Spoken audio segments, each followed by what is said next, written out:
नमस्कार साथियों, UD live 300 tablet के बारे में आप लोगों को जानकारी देता हूं। एक ऐसी टैबलेट है, एक ऐसी दवा है जो पित्त की पथरी में दी जाती है, उसको गलाने के लिए, और लीवर की कुछ बीमारियां, ऐसी बीमारियां जिसमें पित्त के फ्लो में या उसके बनने में डिस्टरबेंस होता है, उसमें दी जाती है। तो पित्त की बीमारी और लीवर की बीमारी में ये यूडी लिव 300 टैबलेट या 150 मिलीग्राम वाली टैबलेट दी जाती है। तो इसी के बारे में मैं जो इससे संबंधित इम्पोर्टेंट जानकारी है वो आप लोगों को बताता हूँ। यूडी लिव 300 टैबलेट की बात करें कि ये दवा क्या, कैसे, कहाँ यूज होती है, तो ये सबसे पहले देखिए, इसमें जो मेन साल्ट होता है वो होता है अर्सोडिऑक्सीकोलिक एसिड। एक तरीके का ये प्राइमरी बाइल एसिड ही है, लेकिन इंसानों में नहीं मिलता। तो ये जानवरों से लेके, एनिमल्स में बेसिकली, वहाँ से लेके और इंसानों को दिया जाता है, तो कुछ बीमारियों में फ़ायदा मिलता है, ऐसी स्टडीज बोलती हैं। तो ये 300 मिलीग्राम या 150 मिलीग्राम, ये दो पॉपुलर हैं जो इंडिया में उपलब्ध है। अभी यूडी लिव की बात करें तो ये अबट कंपनी बेचती है, और इसमें साल्ट मैंने बता दिया कि अर्सोडिऑक्सीकोलिक एसिड होता है। अब इसमें जो सबसे इम्पॉर्टेंट फैक्टर है, जो सबसे इम्पॉर्टेंट है ये इलाज की में, यह दवा के लिए, कि महंगी बहुत है। ये देखिए आप 763 के 15 टैबलेट है, और टैबलेट चलती है 300 मिलीग्राम वाली सुबह शाम। तो आप इससे अंदाजा लगा सकते हैं कि ये 30 रुपए के आसपास एक टैबलेट है। तो एक दिन की 60 रुपीज़ की पड़ेगी, और इसको 3 महीने, 6 महीने, 1 साल, 1.5 साल, 2 साल ऐसी चलती है। मतलब महंगा इलाज है। सबसे पहले तो आप ये जाने, ये बेसिकली पित्त के अंदर जो पथरी होती है उसमें चलती है, और लीवर की कुछ बीमारियों में। पहले मैं आपको बता दूं, बहरहाल एक अल्टरनेटिव ब्रांड ये मैं समझा देता हूं कि ये तो मेन इसकी दवा है अर्सोडिऑक्सीकोलिक एसिड, ये इसका साल्ट है, फार्मूला है, इन नामों से बाजार में मिलती है। एक तो यूडी लिव के बारे में भी बात कर रहे हैं, ये है एक्टिबाइल या सर्बिडियाल या बाइल फिक्स, यूडी हेपफोर्ट है, अर्सोकेम है, अर्सिटोर है, अर्सोमैक्स है। तो मतलब अगर आपको यूडी लिव नहीं मिल रही है तो ये दवा भी आप लेंगे तो उसके अंदर ही अर्सोडिऑक्सीकोलिक एसिड होगा। क्योंकि यूडी लिव बहुत कॉमन है इंडिया में, इसलिए मैं बता रहा हूँ इसके बारे में।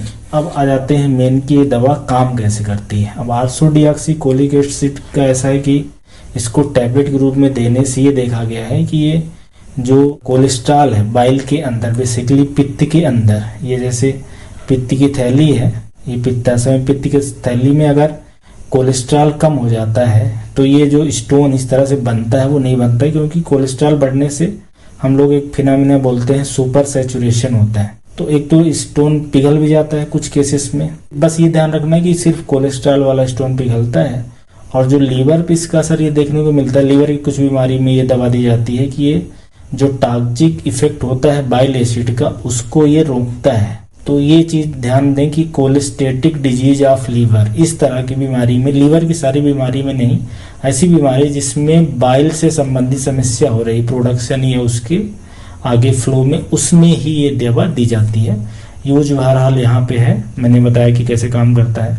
तो सबसे पहले आप ये देखें कि ये जैसे पित्त है की थैली है, इसके अंदर ये पथरी बन गई है। अब ये पथरी को गलाने के लिए, पिघलाने के लिए दवा दी जाएगी। तो ये गाल स्टोन है। अब ये लीवर के अंदर ऐसे पथरी रहती है, लीवर पित्त बनाता है, बाइल यहाँ स्टोर होता है। कुछ लोगों में इसके पथरी बन जाती है इन्फेक्शन की वजह से, या ये काम ना करे गाल ब्लैडर, या तो सुपर सैचुरेशन हो, ज़्यादा तेल मसाला खा रहे हैं। तो ये एक चीज़ जरूर ध्यान रखें कि सारे तरह की पथरी में काम नहीं करती है, ये सिर्फ कोलेस्ट्रॉल वाली पथरी में काम करती है। और कोलेस्ट्रॉल वाली पथरी जैसा कि इसमें दिख रहा है कि 10% ही होती है, 10 नहीं होती है, कोई 20% तक हो सकती है, 10 से 25%। तो ये पिगमेंट वाली इसमें काम नहीं करेगी। मिक्स टाइप की जो मोस्ट कॉमन है इसमें काम नहीं करेगी, सिर्फ इसमें काम करेगी। तो कहने का मतलब है कि पित्त की सारी पथरी में ये दवा काम नहीं करती। इसलिए तो मोस्टली आपने देखा होगा कि जब पित्त में पथरी रहती है तो ऑपरेशन ही करना पड़ता है, इसीलिए कि इसके लिए कोई दवा खास काम नहीं करती है। ये लीवर दिख रहा है इस तरीके का। अब लीवर की कुछ बीमारियां हैं, जैसे कि मैंने बताया कि बाइल के प्रोडक्शन से जो संबंधित बीमारियां हैं, तो इसमें प्राइमरी स्क्लेरोजिंग कोलिंजाइटिस, या इसी को हम लोग पहले बोलते थे primary biliary cirrhosis, auto immune बीमारी है। इसमें बाइल डक्ट वगैरह इन्फ्लेमेशन होने के कारण वो सिकुड़ जाती है। इसके अलावा प्रेगनेंसी में अगर जॉन्डिस हो रहा है तो देना है, बिलिरुबिन बढ़ रहा है, या तो ऐसे लोग जिनको काफ़ी दिन तक ये न्यूट्रिशन दिया जाता है, मतलब सिर्फ आईवी दवाई दी जाती है, पेरेंट्रल न्यूट्रिशन दिया जाता है, तो उसमें लीवर के एंजाइम बढ़ जाते हैं जीओटीपीटी, तब ये दवा, या liver disease in cystic fibrosis तब ये दी जाती है। कहने मतलब है कि लीवर की सारी कंडीशन में ये नहीं दी जाती। सबसे पहले तो आप ये जानें, ऐसा नहीं कि लीवर कमजोर हो गया है, फैटी लीवर है, या उसमें हिपेटाइटिस है, या लीवर की और समस्या है, तो ये दवा देने से कोई फायदा होगा। स्पेसिफिक इंडिकेशन है, और ऐसे ही पित्त के पथरी के भी स्पेसिफिक इंडिकेशन है। अब ये डोज इंपॉर्टेंट है। एक सबसे पहले ये जाने कि गाल ब्लडर के अंदर स्टोन है तो उसका डोज अलग होगा, और लीवर की समस्या है, कोलेंजाइटिस है, या को जो महिलाओं के अंदर या सिस्टिक फाइब्रोसिस है कोई, उसका डोज अलग होगा। नॉर्मल जो डोज होता है, मोटा मोटा अगर मैं पथरी वाला बताऊं, कि 300 मिलीग्राम वाली सुबह शाम दी जाती है, खाना खाने के बाद आप पानी के साथ लें, और इसको कुछ दिन तक लेना है, 3 मंथ, 6 मंथ, 12 मंथ, मतलब 1 ईयर, या 1.5 साल, या 2 साल भी ले सकते हैं। मतलब इतना तक लिया जा सकता है, मतलब थोड़े ज़्यादा दिन तक लेनी रहती है और महंगी भी रहती है। ये सब समस्याओं के कारण तो ये इतना ज़्यादा इफेक्टिव नहीं है। थोड़े दिन बाद फिर वो ऑपरेशन ही कराना पड़ता है पथरी के लिए।